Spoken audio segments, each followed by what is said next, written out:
Então, esse capítulo se chama A Mensagem dos Místicos, né? E eu acho que ele é um capítulo que traz muita uma direção depois disso tudo que a gente viu, né? Dentro dos dramas de controle. Então, ele traz algumas respostas. Porque ele vai falar da experiência mística, que é a experiência de conexão, né? De eu me sentir conectado. E quando a gente entra nos dramas de controle, é justamente porque não conseguimos estabelecer conexões, né? Não nos sentimos parte, entramos em algo que eu estava falando no início, né? Sobre escassez. Eu entro numa dimensão de escassez da realidade, eu não consigo entrar em conexão com a abundância da realidade. Por isso, tento roubar a energia do outro, né? Tento exercer controle e poder sobre as outras pessoas, seja pela força, seja por uma questão de manipulação. Né? Então, quando a gente tem, né, isso que ele chamou de experiência Gravação. mística. Não está gravando? Nossa. Deixa eu só. Ok, tá gravando, tá gravando. Tá Tá, gravando, né? ok, tá. Tá.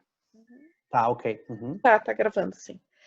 Então, quando a gente tem o que ele vai chamar de experiência mística, e no capítulo, né, acredito que vocês tenham lido, se não leram, depois deem uma olhada, ele descreve, né, uma situação onde ele fica aterrorizado, né, por uma situação de extrema violência, ele vê uma pessoa sendo assassinada e tudo, e sente muito medo, né? Então a questão do intimidador muito forte, né?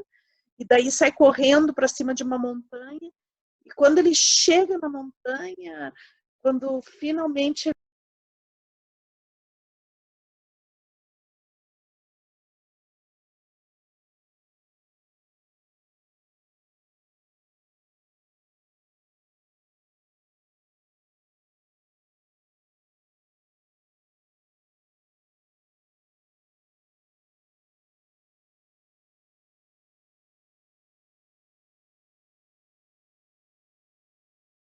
Não estou conseguindo.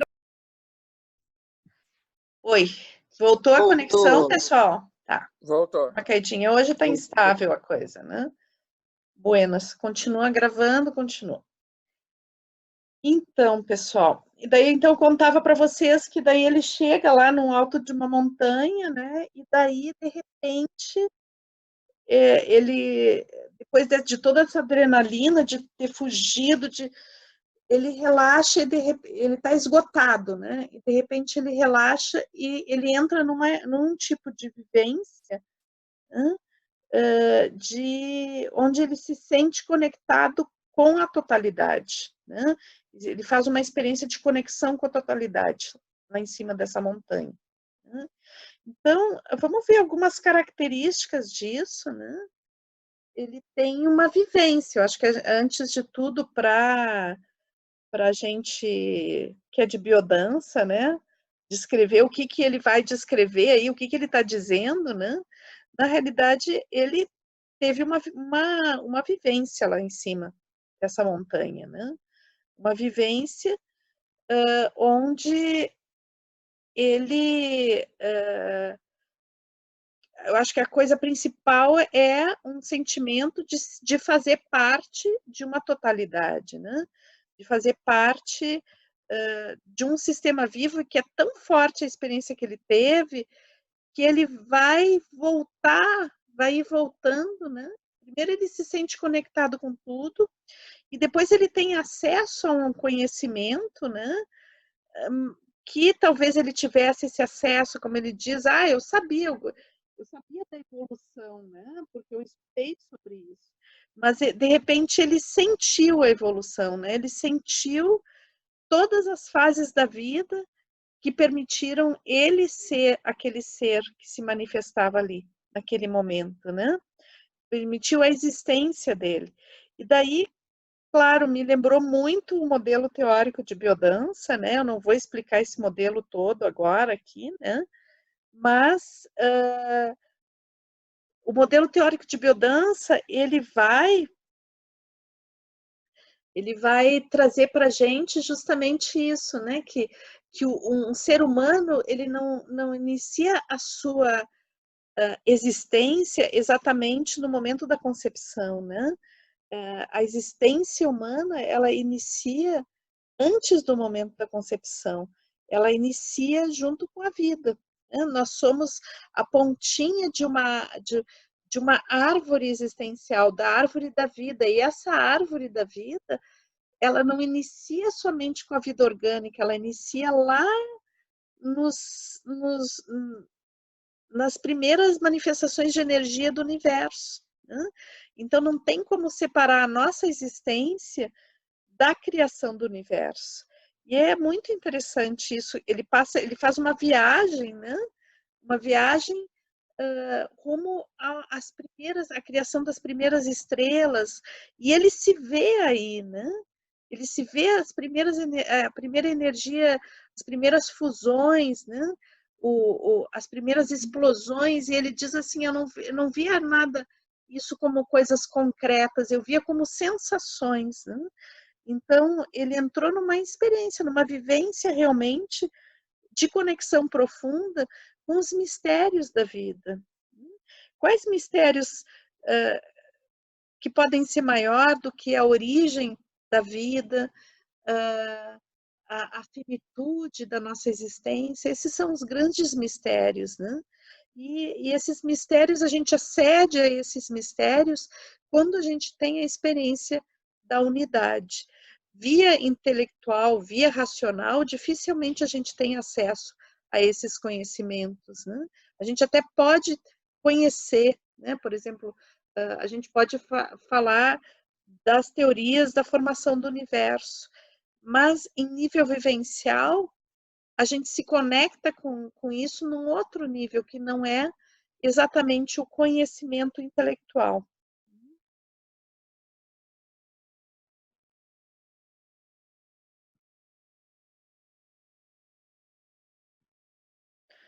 Alguém diz aqui que o som está chegando muito baixo, está melhor agora, pessoal? Bom, vamos ver aqui então. Continuamos. Daí, assim, dentro da teoria de biodança, né, a gente tem uma das últimas coisas, um dos últimos aportes que o Rolando fez à teoria de biodança, né, eu acho que talvez o último, foi falar da grandiosidade humana, né, que ele chamou de inconsciente luminoso, e que ele fala dentro dessa teoria do inconsciente luminoso, justamente de que a gente não consegue aceder à nossa grandiosidade, a esse sentimento de unidade, a esse sentimento de maravilhoso e de abundância plena. E por isso, isso permanece inconsciente, por isso que ele diz que o luminoso é inconsciente. E ele utiliza essa palavra luminoso, não é luminoso, é luminoso, né? O que quer dizer isso? O luminoso é algo que a gente vivencia que vai além da nossa compreensão racional. É algo que eu vivencio e tento explicar e não consigo, porque não tem palavras para explicar. Então, tem algumas experiências que a gente tem na vida que elas são tão grandiosas, são tão transformadoras, que a gente não consegue, não existem palavras para descrevê-las. E a experiência que ele coloca no livro, né, é justamente essa experiência que o Rolando vai chamar de acesso ao luminoso, né? Acesso a esse inconsciente luminoso, ou seja, o acesso ao sentimento de unidade, o acesso ao sentimento de grandiosidade. Quando eu falo grandiosidade, eu não estou falando de um se sentir superior ou inferior aos outros, porque isso seria os dramas de controle, né? Quando eu falo de grandiosidade, é estar conectado, extremamente conectado com a grandiosidade da vida, que se manifesta em nós também.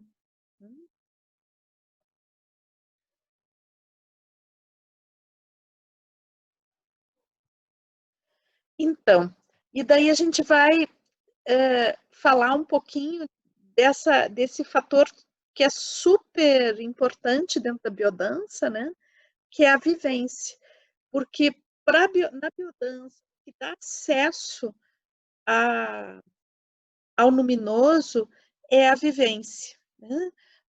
Aliás, o luminoso é uma experiência vivida que é tão potente que a gente não consegue explicar. Então, o luminoso é uma vivência.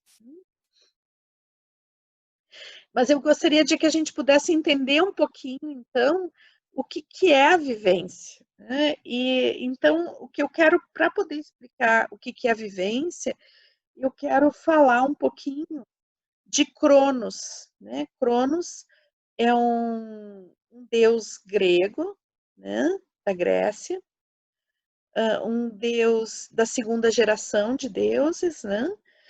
E que Cronos, ele tinha por hábito, né, comer os próprios filhos.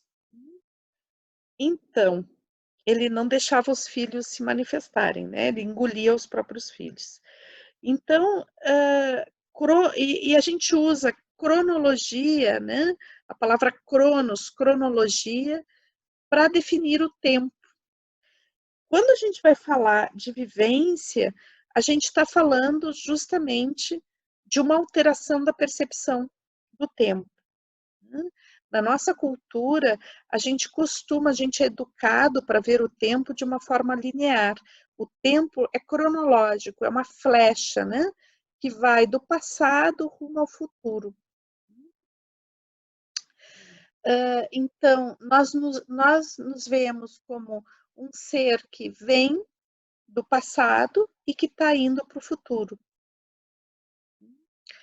Dentro desse caminho de vir do passado e ir para o futuro, a gente fica tentando todo o tempo elaborar as coisas que a gente já viveu, né?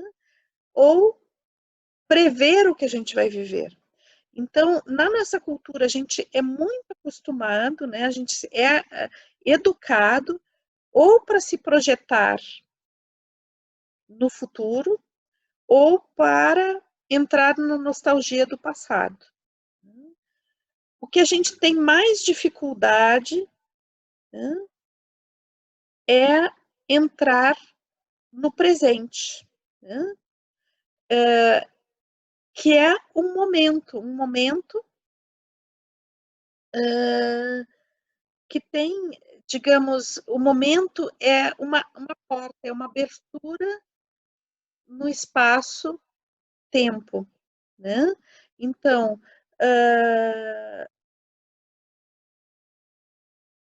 esse momento, ele é, digamos, uma porta para uma distorção do tempo cronológico, né? Quando a gente entra no momento, né, ele pode ser eterno e fugaz ao mesmo tempo.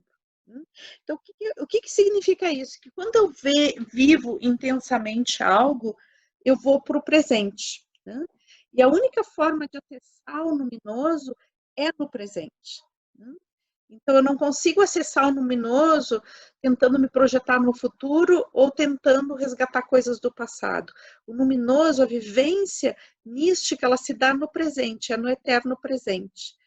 Então, isso pode dar uma sensação, né? E a gente vai trabalhar aqui muito no nível de sensação, de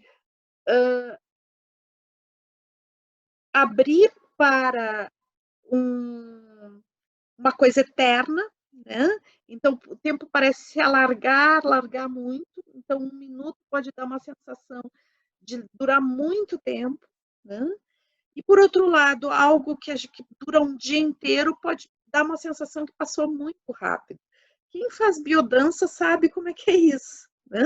Então, às vezes, a gente está fazendo uma dança e parece que essa dança durou muito tempo. Nossa, que música mais comprida, enorme.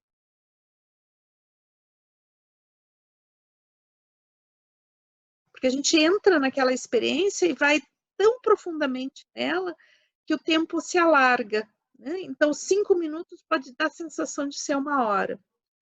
Por outro lado, às vezes a gente tem 1 hora fazendo algo e passa tão rápido, estava tão prazeroso, estava tão intenso, que parece que passou 1 minuto. Então, no momento, né, o momento ele traz eternidade e fugacidade ao mesmo tempo.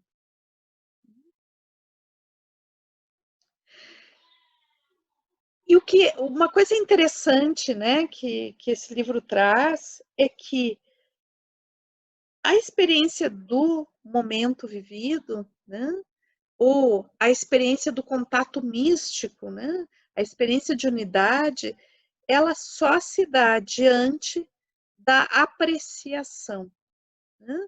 E eu tenho trabalhado já há algum tempo, né, faz mais ou menos 1 ano e meio que eu tenho trabalhado muito sobre essa palavra apreciar, né? E é interessante porque ele utiliza essa palavra também, apreciar. Então, existe um dom da apreciação, né? E ele coloca que a vivência da unidade se dá diante da beleza. Né? Só que não adianta a beleza se não tiver alguém para apreciar a beleza. A beleza ela só existe diante da apreciação. Então, existe um dom de apreciar. Né? O que é apreciar? É sentir profundamente aquilo que está sendo vivido. Né?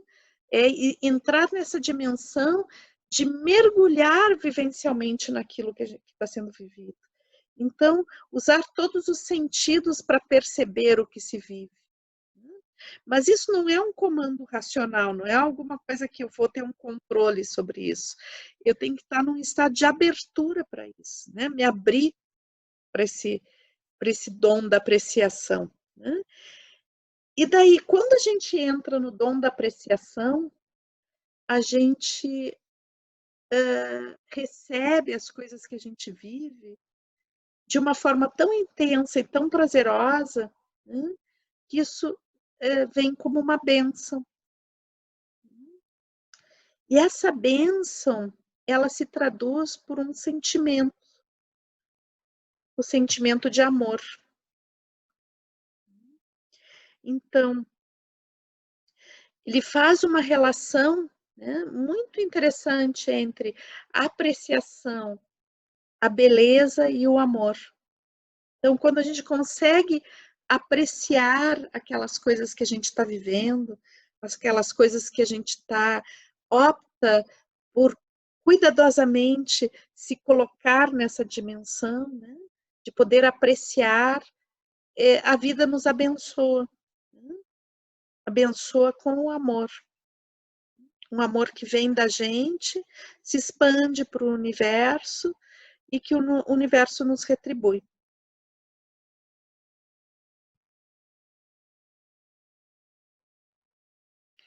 E daí eu queria trazer essa questão do paraíso, né? Então, a gente, na nossa cultura, na cultura judaico-cristã, né, costumamos pensar no paraíso como um lugar para onde a gente vai depois que a gente morre. Né? Então, o paraíso eu tenho que me comportar, de preferência me reprimir em uma série de aspectos. Se a gente vai entrar numa visão bem judaico-cristã, né, tem uma série de coisas que eu não posso fazer aqui, que eu não posso desfrutar aqui, né? Porque daí eu vou ter o paraíso. Né? E, na realidade, mesmo nos mitos de paraíso, né, o que traz o paraíso dentro de uma visão mitológica? O paraíso é a unidade. Né? Então, se a gente vê lá no paraíso que descreve a Bíblia, né, ele é um estado de unidade. Só que o que nós vamos vê dentro da biodança, né? Que na realidade esse paraíso ele não é algo que vem no futuro, não é algo que vem depois, né? O paraíso ele só pode se apresentar no presente, assim como o inferno também só se apresenta no presente, né? Então, paraíso e inferno é a realidade que a gente vive, é o que a gente vive no presente, no eterno presente, né? E quando a gente tem a experiência de unidade, ou seja, a gente se conecta com a totalidade, se conecta com o todo, então a gente acede ao paraíso, no aqui e agora, não no futuro. Não em cima da repressão de quem somos e dos nossos desejos e das nossas conexões para ser recompensado no futuro, depois da morte, né? Não, é no aqui e agora. O paraíso está no presente. Daí eu trago uma frase, né, que tem no livro. Quando a gente aprecia a beleza, os aspectos únicos das coisas, recebemos energia. Então, quando eu falo de grandiosidade, não significa que as coisas têm que ser grandes, né? Significa resgatar a grandiosidade de cada coisa. Então, podem ser aspectos muito pequenos, detalhes muito ínfimos da vida. Mas quando a gente sabe apreciar esses detalhes, a gente sabe se nutrir deles, né? Quando a gente se conecta com a capacidade de apreciar, né? A gente começa a ver a beleza que existe nas coisas que nos rodeiam. E essas coisas passam a nos alimentar, assim como a gente passa a alimentar elas também. É algo recíproco. Daí eu trago outra frase também.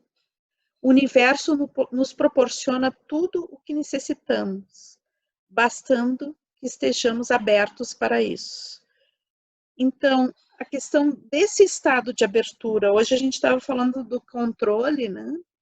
O controle que está ligado à escassez e está ligado a essa falta de confiança na vida, onde eu tenho que controlar tudo, porque senão não vou ter as coisas que eu preciso. Quando eu entro num estado de abertura, na realidade eu estou entrando num estado de confiança na vida. E daí eu me permito ser nutrida. Daí tem a grande questão, né? E daí, mas tudo bem, legal, Mirtes, mas aí como é que eu me abro, né? Como é que eu posso me abrir? Né? Então eu trouxe algumas aqui sugestões, né?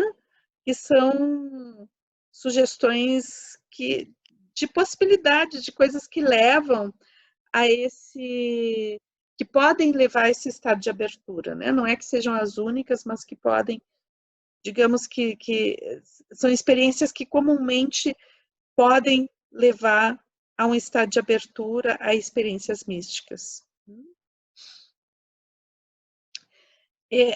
Primeiro de tudo, né, que essa experiência mística, ela tem a ver com o presente, de estar no presente, tá? Então, tudo que nos guia, todas as experiências que a gente pode ter que nos podem proporcionar um estado de abertura, uma experiência mística, estão no presente. Tá? Não estão. Eu não posso planejar ter uma experiência mística. Ela acontece se eu tiver num estado de abertura. O que eu posso é proporcionar experiências que me levam a um estado de abertura. Agora, eu não tenho como prever, agora eu vou ter uma experiência mística, dia tal eu vou marcar na minha agenda para ter uma experiência mística. Isso não existe. Ela acontece. Então, algumas coisas que a gente pode trazer, né? Essa aqui é uma das que eu mais gosto. Né? a experiência do caminhar, né? Então, não é por acaso que os grandes místicos, eles são peregrinos também, né? Então, a peregrinagem, a caminhada, né? Ela nos traz um acesso à experiência mística. Não é dar a volta na quadra, né, pessoal? É caminhar, né? É a experiência do caminhar constante, o caminhar como um ato meditativo, né? De conexão com a totalidade, ele pode levar à experiência mística, né? Isso posso compartilhar com vocês, que é uma experiência que eu tenho, né? Algumas vezes eu tive a possibilidade maravilhosa de entrar em estados alterados de consciência fortes, né? Em peregrinagem, caminhando vários dias, né? Depois a dança, né, que nós de biodança temos acesso a essa experiência da alteração de estado de consciência através da dança, quase todos vocês já têm esse tipo de experiência, né? Então, quando a gente entra tão profundamente na dança, que o dançarino deixa de existir, nós viramos a dança, né? Então, a dança, ela pode proporcionar um acesso a experiências místicas bem fortes, né? A dança, ela é utilizada, a música e a dança são utilizadas desde o início da história da humanidade como forma de alteração de estado de consciência. E elas estão ligadas, né? A dança e a música, elas são praticamente a mesma linguagem. A meditação como um alterador de estado de consciência.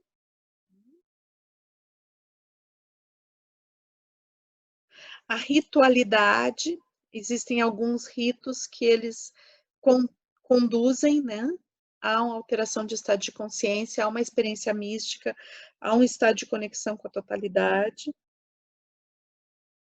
A biodança trabalha com alguns níveis de ritual nesse sentido.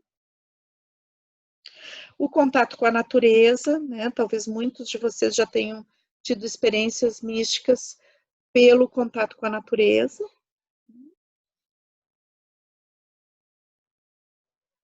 E os locais sagrados, que muitas vezes estão relacionados, locais de natureza, locais sagrados, né? E é interessante a gente poder perceber, né, que o lugar sagrado, existem lugares sagrados que são, digamos, muito populares, né, e são muito conhecidos, acabam virando lugares turísticos, onde vai muita gente, como acho que talvez um dos mais conhecidos seja Machu Picchu, né? Mas nem todo lugar sagrado é necessário que ele seja turístico, super conhecido, super popular, né? Então, lá sei eu, de repente, num sítio que vocês conheçam, uma praia. O importante é vocês sentirem que, para vocês, esse lugar é sagrado, né? Ou seja, que ele é capaz de conduzir a vocês a uma experiência mística, pelo grau de energia que existe nele, né? Não é que existam lugares que são mais sagrados que os outros, tá, pessoal? Mas tem alguns que são mais íntegros.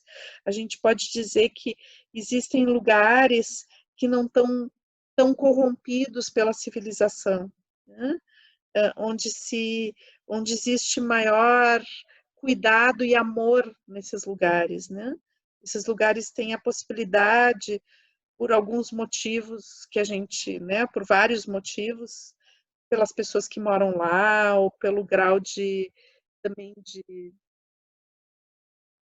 isolamento do local, é como se esses locais preservassem um nível de energia que não são encontrados, por exemplo, em lugares que sofrem muita desagregação, muita violência, né?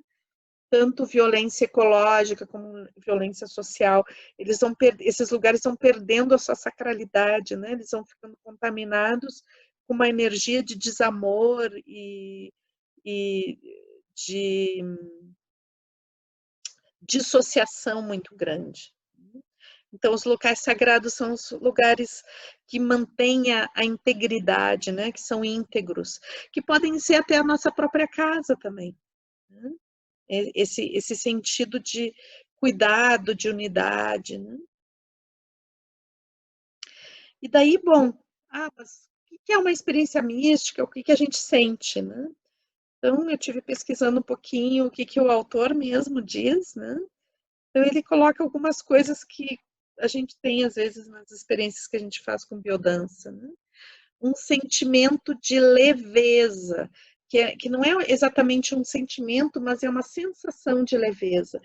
O Rolando falava uma palavra que eu não quis colocar aqui, porque eu não achei assim, no dicionário, né? Então, não sei de onde é que ele tirou essa palavra. Eu vi que tinha uma música até que se chamava assim, mas eu não achei no dicionário, que é a palavra ingravidade. Eu não sei se ela existe ou não, né? Eu vi que tem uma música que se chama Ingravidade, né? E que o que ele queria dizer com isso? É uma sensação de ausência da gravidade, né? Ou de menos influência da gravidade. Então, algo que nos leva a ter uma outra relação com a experiência concreta do mundo, né?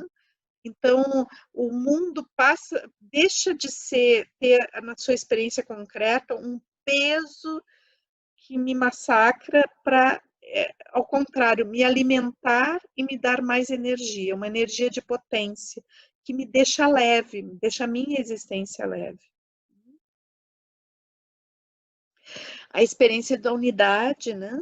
Então, essa sensação de pertencer à totalidade, de estar irmanado com a totalidade, uma sensação de consciência da totalidade da história, da vida, né? Da existência. É um se sentir irmanado, mas não com base de, racional, de um pensamento, sim, nós estamos interligados, porque a vida funciona assim. Não é um estudo, é uma sensação, né? Uma certeza que se dá a partir da experiência, que é uma experiência de amor. Depois, a confiança e a entrega, né? Então, para eu poder ter a experiência da unidade, eu tenho que largar o controle, me entregar. E para isso eu preciso de confiança, confiar na vida.